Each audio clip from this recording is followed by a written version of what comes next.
So we're making progress on the add to cart functionality, at least the very basic first version of it. Let's now go to app.js to wire it up.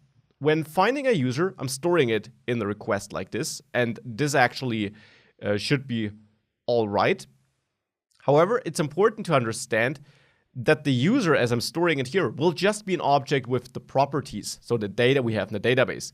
All the methods of our user model will not be in there because the user I'm getting here is data I'm getting out of the database, and the methods aren't stored there. They couldn't be stored there. So to have a real user object with which we can interact, I should actually create a new user here, and then simply pass user.name, which is my username, how it's stored, user email, user cart, and user underscore ID. So I should create such a user object and store that in the request, because now this enables me to really work with, all the user data or with the whole user model. And this now allows me to also call all these methods like add to cart on it. So with this change to app.js, we can go to the shop.js file in the controllers folder. And then there, I want to work on the post cart method for now, which allows me to add an element to the cart. I do get my product ID here, which is nice. And then we have all the logic here for fetching what's inside the cart and for updating this. I will actually comment this out because for now, we don't need that. So instead, what I want to do is here, I want to fetch the product I want to add here. So I will use my product constructor, my product model, and I will use find by ID to find a product by the product ID I'm extracting here. Now I'll just add the then block here, and in here, I should have the product I want to add to the cart. Therefore, in here, I will now use request user, which now is our full user model, and call add to cart and pass that product I fetched as an argument, because in the user model, add to cart does expect a product.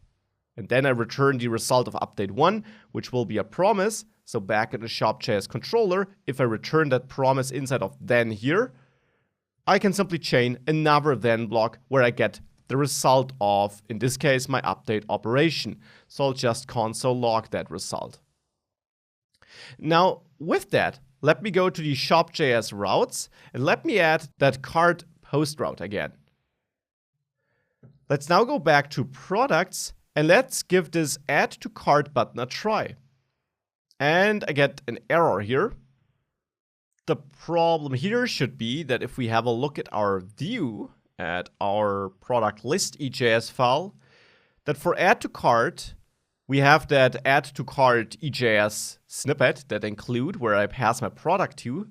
But in add to cart EJS, I still access product.id instead of underscore ID. So I need to change this in order to pass on the ID correctly. So now if we reload that products page and I click add to cart, now we get stuck here, but actually we were successful in a way. We did actually modify something as our result tells us here. And if we quickly go to Compass and have a look at our users, you see there is an embedded document, a cart document with items with an object which holds product data. Now that user ID here is a bit redundant because we already are in that user.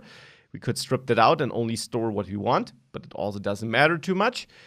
The important thing for us here simply is that we now store a whole product, which we do also store in a separate collection as part of an embedded document in our user. So we clearly have duplicate data here. We have the same product here as an embedded document, and we have it in products.